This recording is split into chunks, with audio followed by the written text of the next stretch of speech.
Yuk, gabung untuk menjadi bagian dari keluarga kami, MTS Hidayat Tusibian, Madrasah Reguler Rasa Full Day.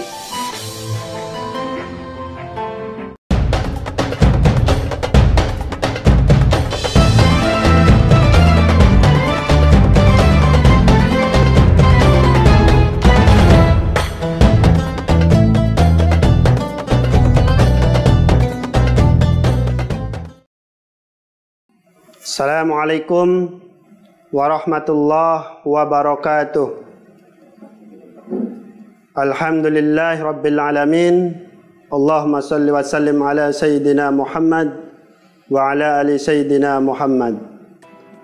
Sobiat Ambyar dimanapun berada, pada kesempatan hari ini Kang Ahmad Hariri akan menjelaskan tentang infak, sedekah, dan zakat. Sobat Ambyar dimanapun berada, infak dan sedekah itu berbeda. Kalau infak yaitu dalam bentuk barang atau harta, ketika kita ingin memberikan sesuatu, ya, ketika infak, ketika kita ingin nyumbang, misalkan musola, kita menyumbang semen, kemudian menyumbangkan bata, pasir, uang, itu termasuk infak. Tapi ketika sedekah, sedekah itu tidak hanya barang, tidak hanya uang, tetapi ketika kita tidak mempunyai ya barang dan kemudian kita tidak mempunyai uang, ketika kita contoh misalkan ada pembangunan musola atau masjid, maka kita bisa membantu dengan tenaga. Itu termasuk sodakoh. Termasuk sodakoh. Kalau infak yaitu bentuknya barang, kemudian dalam bentuk harta lah, bukan bentuk jasa. Tapi kalau kita sodakoh, kan ada orang senyum aja itu, ya, senyum itu sodakoh. Tapi ya senyumnya jangan di pinggir jalan, terus senyum terus, nyengir terus. Disangkanya orang yang baru kemarin maksudnya, ya. Jadi perbedaan antara infak dan sodakoh, ya, kalau sodakoh itu tidak terbatas, tidak hanya harta saja atau barang, benda, tapi ketika infak itu dalam bentuk harta dan benda.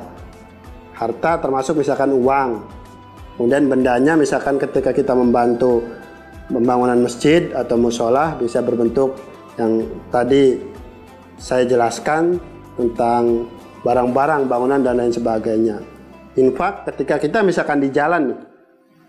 Di jalan itu ada kayu yang menghalangi jalan, kemudian kita geser, pindahkan. Ya, dari tengah jalan itu kita ambil, kemudian kita pinggirkan supaya tidak menghalangi jalan. Maka itu termasuk sodakoh. Termasuk sodakoh.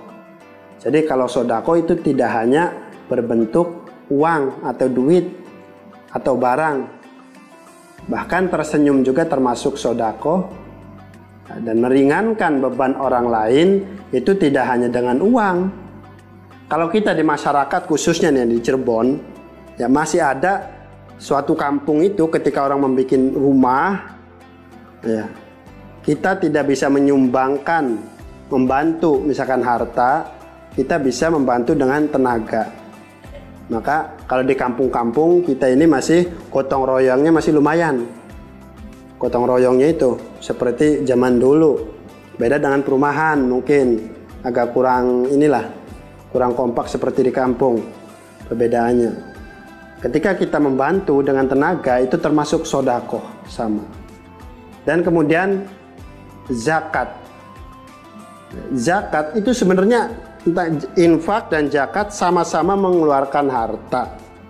Ya, sodakoh juga sama, mengeluarkan harta juga bisa dinamakan infak. Sodakoh infak, jadi bedanya seperti itu. Kemudian zakat fitrah. Zakat itu ditentukan waktu dan kadarnya. Zakat mal misalkan. Ya, harta misalkan punya emas 85 gram, kemudian sampai setahun maka dikenakan zakat. Kemudian zakat fitrah ditentukan waktunya, yaitu bulan Ramadan sampai orang itu berangkat melaksanakan sholat id. Itu zakat fitrah. Ada zakat mal. Jadi infak dan zakat itu sama-sama mengeluarkan harta, hanya saja zakat ada waktunya dan ada kadarnya.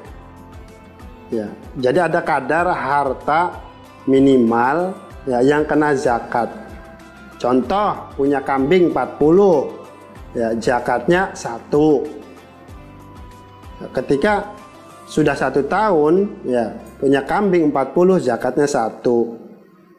Kemudian punya emas 85 gram, ya, dalam jangka 1 tahun dikenakan zakat. Jadi kalau zakat sama-sama mengeluarkan harta seperti infak, tapi ada waktunya. Ada waktunya. Kemudian zakat fitrah, ini sebentar lagi nih kita akan zakat fitrah, karena sekarang sudah bulan Ramadan, sebentar lagi kita akan melaksanakan atau merayakan hari kemenangan kita, yaitu Idul Fitri tanggal 1 Syawal. Dan zakat fitrah itu bagi diri kita. Ya, zakat itu untuk menzakati diri kita. Kalau zakat mal itu kita menzakati harta kita. Ketika kita mempunyai harta banyak, maka itu harta harus dizakati. Misalkan di Cirebon nih, kebanyakan misalkan petaninya petani padi. Ada aturannya ya tentang zakat. Berapa kintal itu baru dikenakan zakat. Tapi kalau zakat itu sekali panen. Panennya itu untuk wilayah Cirebon itu sekitar 3 bulan. Ketika 3 bulan panen, ya kita dapat 1 ton.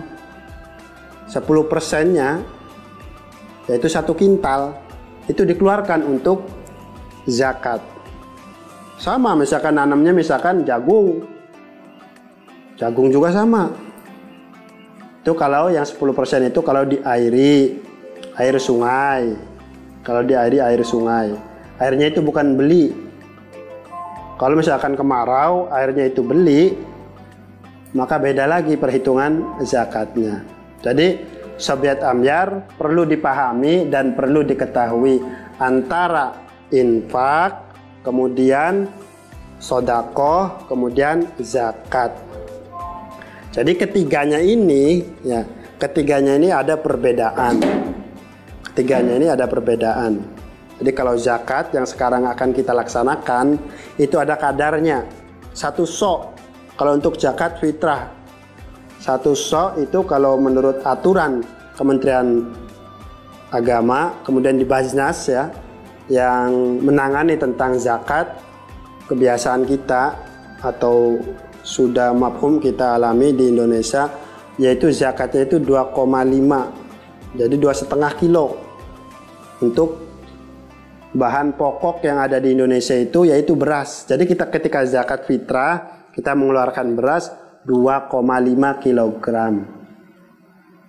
Tapi ada pendapat lagi yang 2,7 kilogram. Bahkan di kampung saya itu umumnya bukan 2,5, tapi umumnya itu 3 kilo. Jadi 3 kilo umumnya untuk di daerah saya ketika zakat itu ya berasnya 3 kilogram.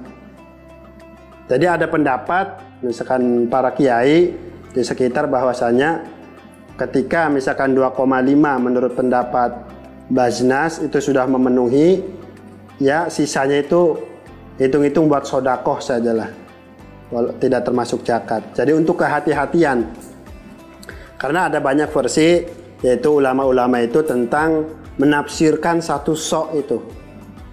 1 sok kalau dulu di Mekah itu yang dizakatkan 1 soknya itu kurma dan gandum, karena di sana makanan pokoknya itu kurma dan gandum. Kalau di Indonesia makanan pokoknya itu adalah beras.